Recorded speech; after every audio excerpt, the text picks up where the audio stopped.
16 дахь лайвыг явуулах гэж байна. Тэгэхээр энэ удаагийн лайвынхаа сэдвийг болохоор ямар байна? Руу ямар хэвэн юм шиг байна. За энэ удаагийнхаа лайвын сэдвийг цус багталт гэсэн ийм сэдвээр авсан байгаа. За тэгэхээр цус багталтын талаар цус багталт гэсэн энэ өвчин онцлогдож байгаа бол өнөөдөр миний ярих гэж байгаа энэ сэдв та бүхэнд бас хэрэгтэй хэдэн зүйлийг ярина хэлнэ. За цус багтаа хүн байна уу? Байгаа бол нэмэх тавиараа эсвэл байгаа гэж бичээрэй. За зарим нь ерөнхийдөө цус багтаагаа ч мэдэхгүй явж байгаа. Ер нь бол цус багталт бол дэлхийн 7 тэрбум хүн дотор маш элбэг байдаг юм хүчлийн тоонд ордог. Ер нь бол нэг 5 хүн тутмын нэг нь бол цус багталттай байгаа. За тэрэн дотроо нөхөн өрчгөн насны эмэгтэйчүүд юм бол ер нь тал орчим хувь нь бол цус багталттай байдаг гэсэн ийм тоо байдаг юм байна. За тэгэхээр ер нь бол хэрвээ та өөрийгөө цус багтаагаа үгүйгээ мэдэхгүй байгаа бол мэдэж болох энгийн нэг аргыг та бүхэнд хэлж өгье. Тэгэхээр хүний нүдний нөгөө доод зохио штэ. Доод зохийг ингээд татаад үзэхээр энэ судас харагддаг. Тэгэхээр тэнд бол хэр зэрэг цус байна. Цус байна уу? Эсвэл ийм сайхан тод байна уу? Эсвэл бүдэг ягаан байна уу? Эсвэл их цонхгор байна уу? Энүүгээрээ бид нар бас өөрийнхөө цус багталттай юу багталтгүй юу гэдгийг мэдэж бас болдог. Маш энгийн арга байгаа. Тэгэхээр кинон дээр ч гэсэн гардаг шүү дээ, тийм. Хүний хамгийн дөрөв нүдний дотор талын салтыг хардаг. Тэгэхээр энэ бол бас нэг цус багталт байгаа үг одоо мэдэх хамгийн энгийн арга байгаа. Мэдээж орчин үед бол цус багталтыг шинжилгээгээр бүрэн тодорхойлж чадаж байгаа. Тийм учраас та бүхэн бас өөрийнхөө цус хэвэн байгаа үг бас мэдэж болох юм аа. За тэгэхээр цус багтаа хүмүүст ерөнхийдөө ямар нийтлэг юм шинж тэмдэг байдаг вэ гэхээр цус багтаа хүмүүст бол ер нь баг өөрсдөө мэддэг л дээ. Би ер нь цус багтаа гэд ингээд яваад байдаг. Гэхдээ ерөөсөө эмчилгээ хийлэхгүй ингээд тоохгүй яваад байдаг. Ихэнх нь одоо анзаарэгддэг тийм шинж тэмдэг болохоор цус багтаа хүмүүсийн толгой нь их өвддөг. Ер нь толгой нь иргэдэг. Доошоо ингээд тонгож аваад дээшээ болохоор огцом ингээд толгой нь маналзаад нүд харамхуулаад ингээд тэгээд бас мөн ер нь толгой өвдөх хандлагатай. Өвдөхдөө заавал ингээд бүтэн ингээд толгой маань өвдөхгүйгээр хэсэгчд өвдөж болно тийм. Зарим хүний хувьд бол баруун зүүн хагасан, зарим нь уртлын хэсгээр юм уу, зарим нь толгойн араар ч юм уу, эсвэл бүхэлдээ ч юм уу ингэж өвддөг. За тэгэхээр толгой өвдөх шинж тэмдэг маань бас цус багталттай шууд холбоотой байдаг. За мөн цус багталтай хүмүүстээр бас нэг нийтлэг байдаг юм бол ер нь хялгсан судсууд нь захын судсууд нь маш их нарийсалтай. Тэгээ тэр хэсэгтэр цусан хангамж муу байдаг учраас хөл гар их бээрэмтгий даарамтгай юм байдаг. За тэгээд одоо байнга л даардаг, 100 ч байсан даарч явдаг байдаг. Тэгэхээр энэ бол бас цус багталтын шинж. За мөн зүрх ер нь өвддөг. Цус багтаа хүмүүст бас нэг нийтлэг байдаг шинж бол зүрх өвддөг. Зүрх хаяа гинт ингээ химэн алдаад ингээд маш их түргэн цохилоод зүрх ингээд хөндөрлөж өвддөг. За энэ нь болохоор бас л цус багталтын нэг шинж тэмдэг байгаа. За тэгээ ер нь арьсны өнгө бол одоо жишээ нь эрүүл мэндийн арьс бол ингээ хацар ингээд ягаараад одоо хүүхдийн хацар ямар байдаг вүлээ те ягаараад ингээд туяараад байх хэвээр бол цус багтаа хүмүүс бол ийм цонхгоор арьсан тийм өнгөгүй байдаг байгаа. За тэгээд бас хамгийн их мэдрэгддэг өөрсдөд нэг хүмүүс ч ер нь эрүүл мэндэд анзаархаас илүү гоо сайхнаа их анзаардаг штэ. Тэгэхээр цус багтаа хүмүүсийн хамгийн их мэдрэгддэг тэр нэг гоо сайханд нөлөөлдөг зүйл нь болохоор үс нь бол өстэй янзын унаа. Ерөөсөө толгоогоо угаагаад үс нь туг тугаараа унаад үсээ самналаа үс унж идэг. Ер нь бол толгоонд хүрсэн ч хүрээгүй ч үсэл байн унж идэг. Тэгээд зарим нь бол бүр халаглал байдаг штэ тий. Тэгэхээр энэ үс унжин гээл хаана сайн шампунь байна, хаана сайн маск, үсний маск, ангижруулагч байна гэл ингээл гоо сайхны бүтээгдэхүүнээ солиод яваад байдаг. Гэтэл энэ нь цаанаа бол яг тэр хүний эрүүл мэндийн байдалтай их холбоотой. Тухайлах юм бол нөгөө цусан хангамж муудаж байгаа учраас бидний хойх гэдэг чинь өөрөө бас цусаар тэтгэгдэж идэг. Тэгэхээр тэр хууханд очих цусан хангамж муудаад ирэхээрээ ус маань өөрөө хэдийгээр эрүүл байсан ч гэсэндээ тэр уснийхаа болцоонаас ингээд сугараад унаад байгаа. Тэгэхээр ер нь бол өсөх унж байгаа, арьс хуурайшаад байгаа. Тэгээд дээр нь бас энэ хумс их тийм амархан салаалаад, хумс нэмгэрээд, унаад одоо хугараад байгаа ийм хүмүүс бол өөртөө ер нь бас нэг бодох нь шүү дээ. Энэ ер нь яагаад миний энэ ус хумс их хэврэгшээд байна вэ? Надад цус арай бага биш юм байгаа үсттэй, тэ цус багталтай биш үсттэй гэд ингээ бас өөрөө бодох хэрэгтэй л дээ. Тэгэхээр энэс гадна бол бас өөр шинж тэмдгүүд байгаа. Тэгэхээр явцын донд бол би бас зарим шинж тэмдгүүд дээр бас ярьж өгье. За эхлээд тэгвэл бид нэр цус багдалт гэдгийг ойлгохын тулд хамгийн эхлээд бид нэр ер нь цус гэдэг маань ер нь юу юм бэ? Цус ер нь юунаас бүрддэг юм бэ гэдэг ингээд цусныхаа тухай бас анган шатны тэр ангаахын мэдлэг олж авах хэрэгтэй. Тэгэхээр хүн ер нь бол өөрийнхөө биеийг юунаас бүрддгийг, яавал хүн эрүүл байдгийг, яавал хүн өвчлөлтгийг гэдгээ бас хүмүүс өөрсдөө мэдчих хэрэгтэй л дээ. Тэр үүднээс бас ийм товчхон мэдээллийг өгье гэж бодлоо. За тэгэхээр цус. За тэгэхээр хүний биед бол ерөнхийдөө нэг 4.5-аас 5.5 литр буюу дунджаар нэг 5 литр цус байдаг. За энийг бол ер нь баг хүүхэд ч хэлж чадна шүү дээ. Ер нь 5 литр цустай байдгаа гэдэг нэг юм мэдэн дээ. За тэгэхээр цус маань өөрөө ерөнхийдөө бид нар цусны шинжилгээ өгөхөөр шинжилгээнд нэг ойролцоогоор нэг 2-оос 3 ийм грамм цус авдаг шүү дээ, тийм. Тэр нөгөө шилэн, хуруу шилэнд ингээд тусгай бэлдсэн хуруу шилэнд цусын маань авч идэг. За энэ цусыг аваад жишээ нь би зурган дээр харуулъя. Энэ зурган дээр. За энэ хуруу шилэн дотор байгаа цусыг ингэж авахд бол нөгөө ухаан ягаа өнгөтэй ингээд цус маань гарчиж байгаа тийм. За тэрийг тусгай ийм аппаратанд хийж агаад маш их хурдтайгаар ингэж эргүүлдэг.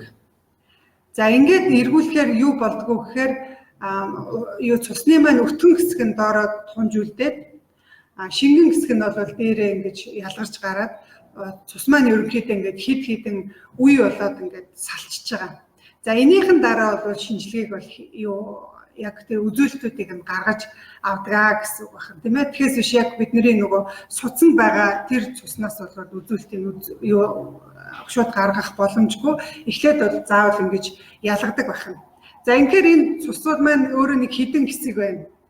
Ерөнхий одоо энэ энгийнүүдээр харахад бол нэг 2 хэсэг юм шиг харагдаж байгаа боловч яг сайн харах юм бол ингээд 3 үе харагдаж байгаа.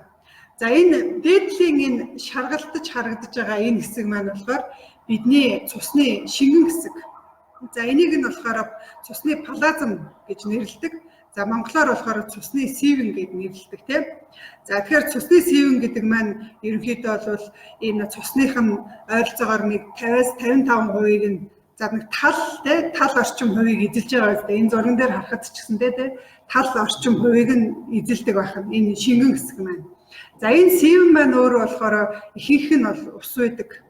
Бид нэр одоо усуулаа өдрийн турш ууж байгаа тийм. Тэгэхээр тэр ус маань бол энэ цусны бүрэлдэхүүнд орж цусыг маань шингэрүүлж байдаг байна шүү дээ. Тэгэхээр энэ цусны сивэнгийн өөрөөр хэлбэл цусны шингэн хэсгийн ихэнх хувь буюу ер нь 90 орчим хувь нь бол дандаа ус байгаа. За тэгээ үлдэж байгаа нэг 10% нь болохоор бусад одоо бүрэлдэхүүнүүд буюу одоо нүүрс, ус, уурга, фермент, витамин, за өөр юу гэдэг юм эрдэс бодис гэдэг тэр бүхэн бол тэр 10% нь бол эзэлж байгаа. За тэгээ бид нар одоо жишээ нь судас тариа хийлгэх ч юм уу эсвэл тусал хийлгэнэ гэдээ ярьдаг шүү дээ тийм. Тусал 0-9 залгууллаа гэдэг. Тэгвэл тусал хийлгэнэ гэдэг чинь бид нар цусныхаа энэ шингэн хэсгийг л ихсгэж гин эзэлхүүнийг нь ихсгэж гин ал гэсэн үг байна шүү дээ. Тэгэхээр бид нар одоо жишээ нь цус их өтгөрөөд байгаа хүмүүс тийм ээ юу цусаа шингэлэх зорилгоор юу хийдэг? Тусал хийлгдэг. Тэгэхээр тусал хийлгэхээр бидний энэ цусны маань шингэн хэсэг буюу энэ сивэн хэсэгний маань эзэлхүүн ихсэж хэмжээ нэгснэ гэсэн үг байна. За тэгэхээр бид нар энэ шингэн маань хэрвээ багасаад хүн ингээд шингийн баг уугаад эхлэх юм бол хэрвээ өдөрт уух хэвээр нөгөө 1.5-аас 2 литр шингэнээ хүн уухгүй байх юм бол цус өтгөрдөг. Цус өтгөрнө гэдэг чинь сивэн маань өөрөө багсан. Сивэнний нөгөө 90% нь ус байдаг гэсэн шүү дээ тийм. Тэгэхээр тэр сивэн бол хэмжээл багасч ийн гэсэн үг байна. Тийм учраас бид нар одоо өдөртөө нөгөө уух хэвээр шингэнээ сайн ууж байх нь цусныхаа үзүүлэлтүүдийг бас сайжруулахад нөлөөлдөг байх нэ. За тэгээд энэ доотлолт яг энэ сивэн Тэгээ энэ улаан энэ хэсэг хоёрын дундалт нь нэг үе байгаа. Энэ үеийг нь болохоор ерөнхийдөө цусны цагаан эсүүд бүрдүүлдэг. Мөн цусны ялтас эсүүд бол бүрдүүлдэг. Тэгэхээр энэ цусны энэ шингэн хэсгээс гадна энэ цусны энэ одоо яг дүрст элемент гэж нэрлэгддэг энэ хэсэг байдаг. Тэгэхээр энэ дүрст элемент нь болохоор дотроо 3 төрөл байгаа. Энэ нь болохоор цусны улаан эс, цусны цагаан эс, цусны ялтас эс гэдэг 3 янзын энэ эс бүрдүүлж байгаа. За тэгэхээр бид нар цагаан эс нь бол бид нар мэдэн штэ ерөнхийдөө дархлааны эс гэдэг ялтас эс нь болохоор бидний цусыг бүлэгнүүлдэг. Өөрөөр хэлбэл цус ингээд хит их бүлэгнэл. За энэ чинь юу вэ? Сүлжээ нь муудсан юм байна те.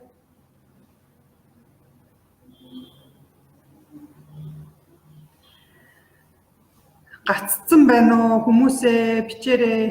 Хэвэн сонсогдож байна уу?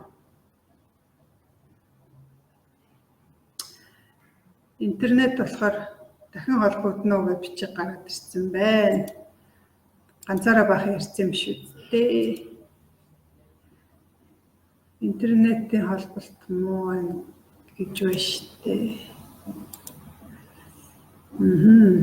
За Грета.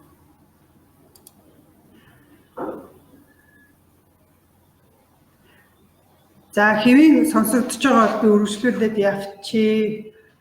Сонсогдож байна уу? Ярьсан шүү дээ. За энэ дээр болохоор миний утсан дээр болохоор зүгээр л гэж байна шүү дээ. Сонсогдож байна гинэ. За ашиггүй. Тэгвэл би тэгээ үргэлжлүүлээд явчих. За тэгэхээр цусны цагаан эсийг болохоор бид нар юугаар цусны дэлгэрэнгүй шинжилгээ хийхээр лейкоцит гэдэг гараад ирдэг шүү дээ тий. Улаан эс нь болохоор эритроцит, тэгээд ялтас эс нь болохоор тромбоцит гэдэг ингээд усны ясны эсүүд байгаа. Өнөөдөр бол бид нар тэр юуны тухай ярихгүй, цагаан эс, ялтас эсний тухай ярихгүй, цус багталтын тухай ярих гэж байгаа учраас цусны улаан эсийн тухай ярина. За тэгэхээр цусны улаан эс маань эритроцит гэж нэрлэдэг. Тэгэхээр цус багталт гэдэг маань юу вэ гэхээр одоо нэгж одоо эзлэхүүнд байх ёстой тэр цусны улаан эсийн тоо хэмжээндээ хүрэхгүй байхыг бид нар цус багталт гэж хэлээд байгаа. За тэгэхээр энэ нь болохоор цаана бүр өгөгдөлтэй байдаг. Бид нар ингээ хаашаагаа 1 мм гэдэг чинь ерөнхийдөө айгүй бага хэмжээ шүү дээ. Тэгэхээр хаашаагаа 1 мм хэмжээтэй өөрөөр хэлбэл 1 мм куб гэсэн ийм эзэлхүүнтэй цусны дотор. За энэ маань бол ердөө нөгөө шилэн дээр ингээд арчтас авсан шиг л ийм хэмжээтэй цус гэсэн. Тэгэхээр ийм одоо цусан арчтас дотор улаан бөөм одоо 4-5 саяараа байж идэг. Тэгэхээр маш их байна гэсэн үг байгаа тийм. Бидний энгийн нүдэнд бол харагдахгүй шүү дээ. Тэр чинь микроскопоор харна гэсэн. Тэгэхээр хэрвээ хэвийн одоо цус багталтгүй хүн байх юм бол энэ хэмжээ нь ерөнхийдөө 1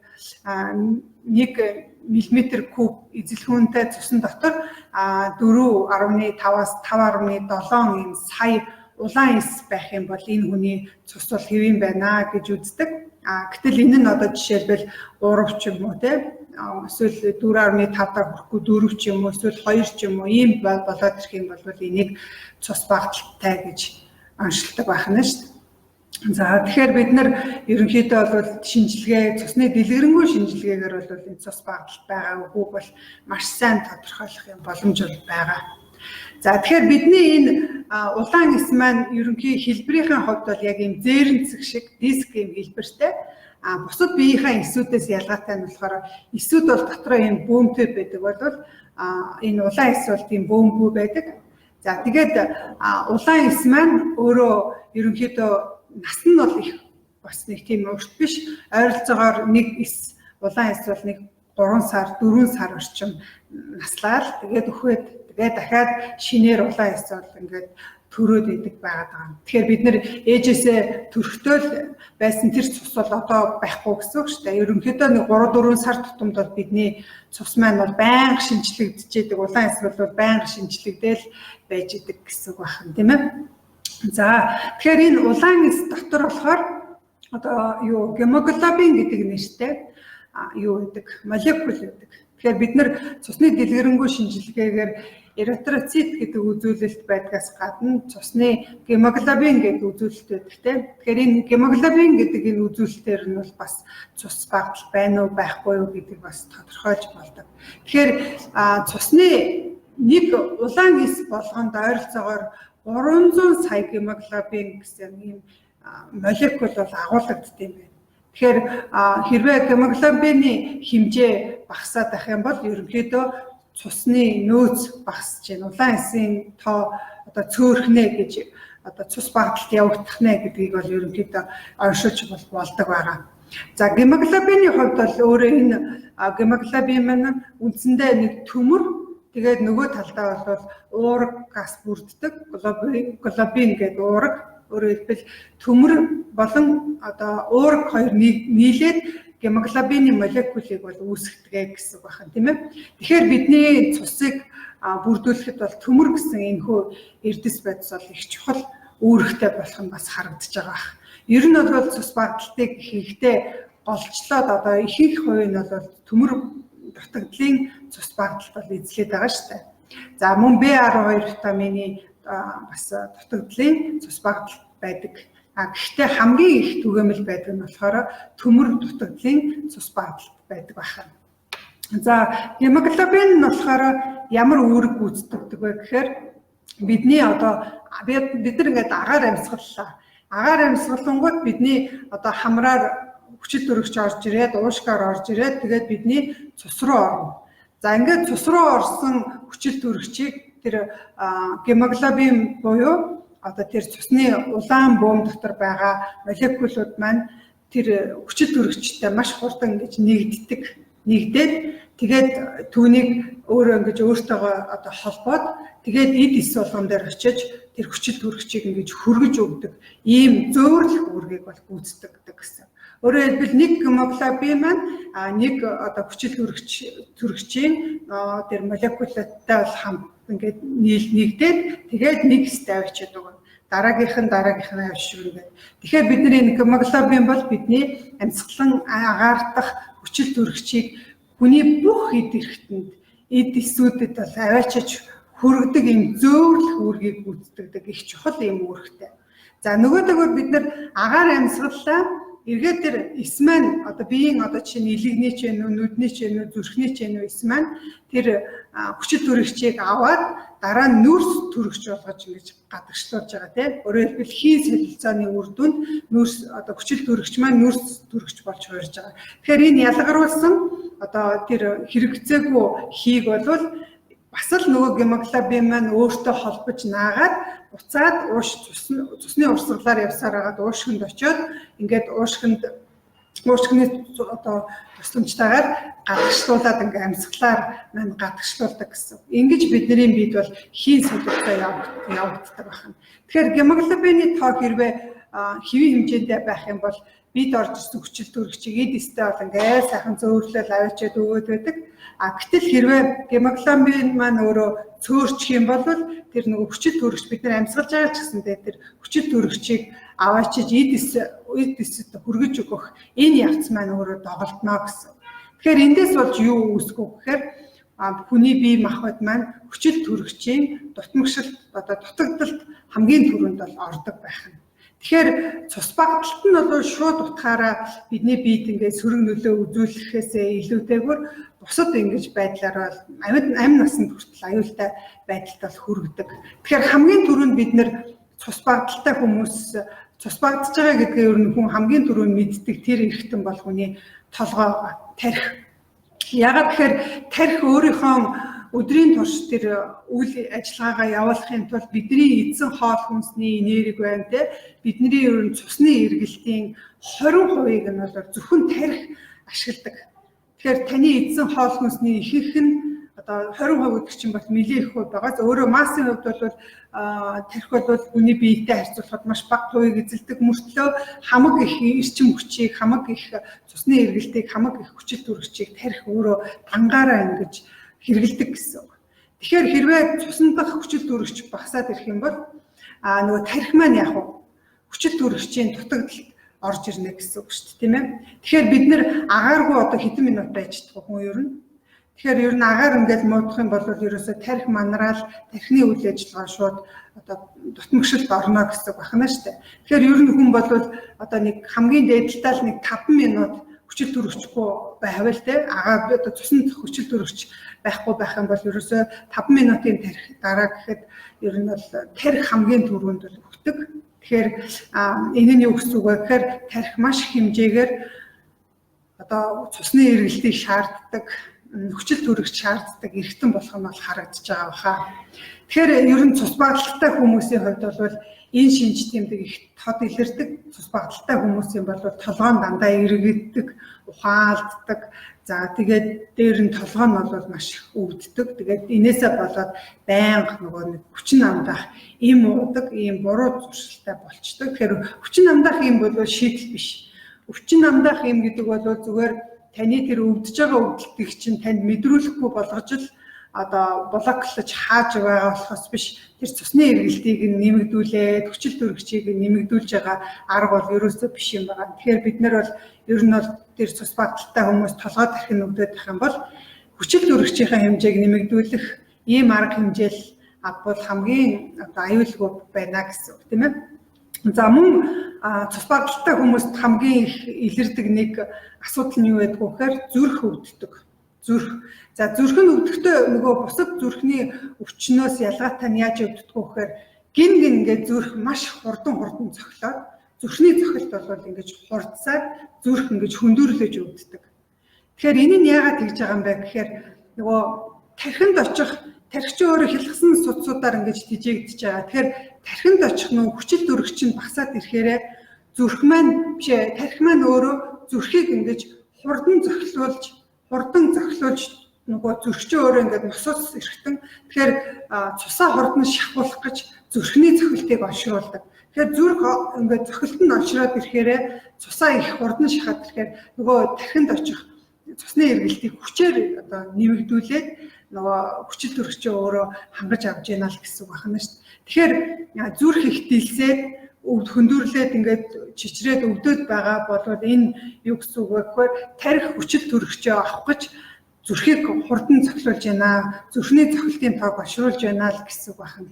Тэгэхээр эн чинь цус бага байгаагаас болж л ийм арга хэмжээ аваад байгаа шүү дээ. Тийм учраас бид нар одоо энэ нөгөө цус багталтай хүмүүсийн зүрх өвддөг нь үүнтэй холбоотой байна гэсэн үг.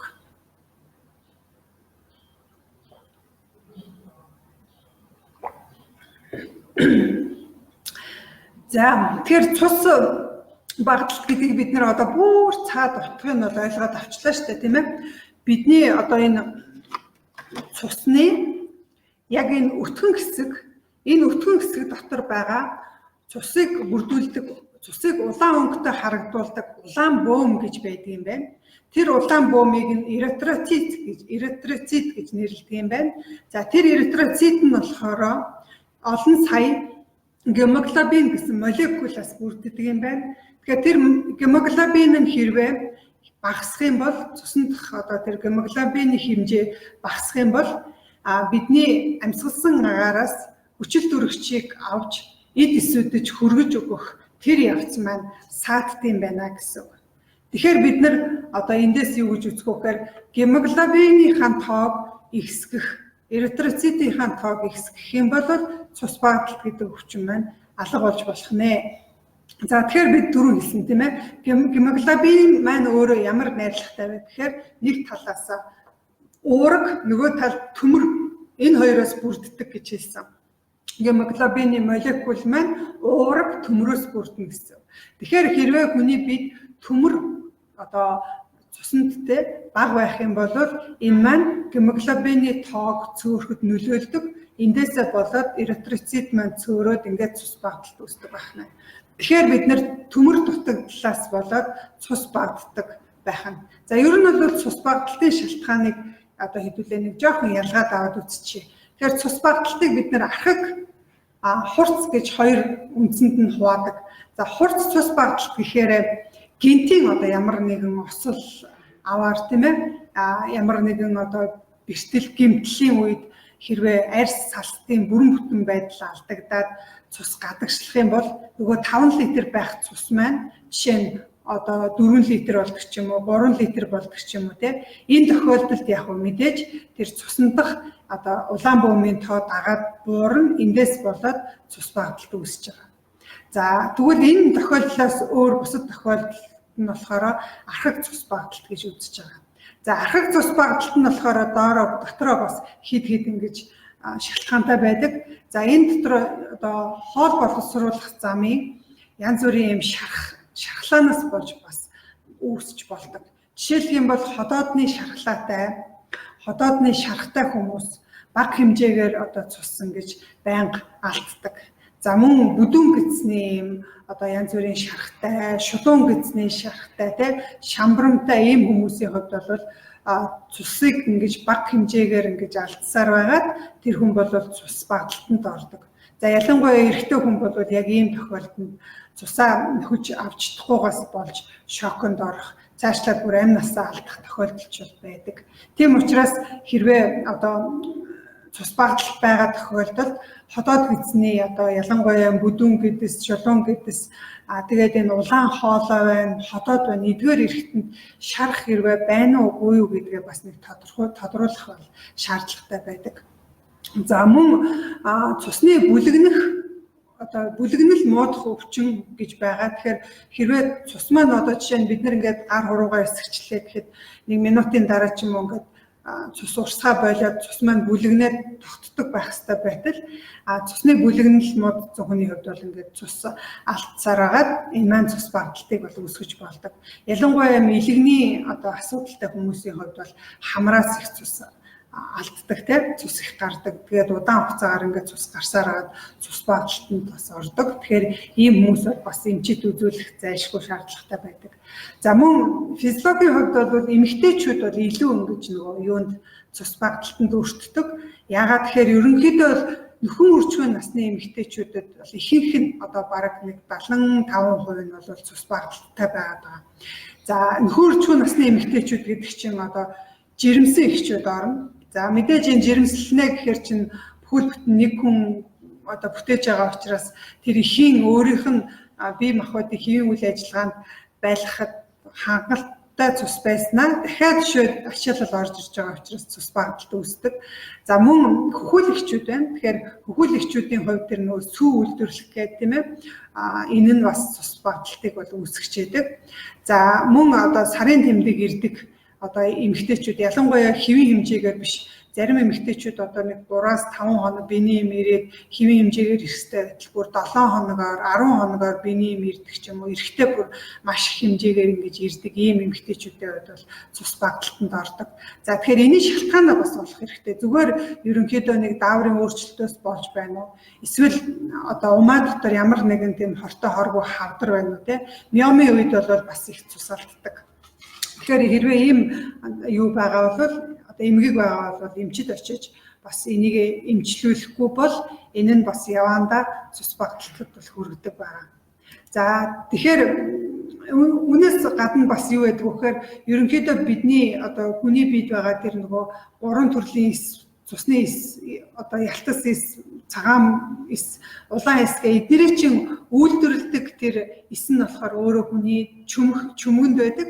Тэгэхээр энэ дунд чөмгөнд одоо үүдл буюу ээж ихс гэж байдаг. Тэгэхээр энэ ихс маань өөрөө хэрвээ тижээлээ бүрэн авч чадахгүй байгаад байх юм бол өөрийнх нь нөгөө үйлдвэрлэн гаргаж байгаа улаан маань одоо яг гоё юу шиг диск шиг тийм ээ ийм хэлбэртэй байх ёстой байтал ингэж бүрэн хэлбэрээ алдсан улаан эсүүдийг төрүүлээд байдаг. Эсвэл төрүүлж байгаа улаан эсийн тоон цөөхөн байдаг. За энэ тохиолдолд бас цус багталт бол бий болоод байгаа.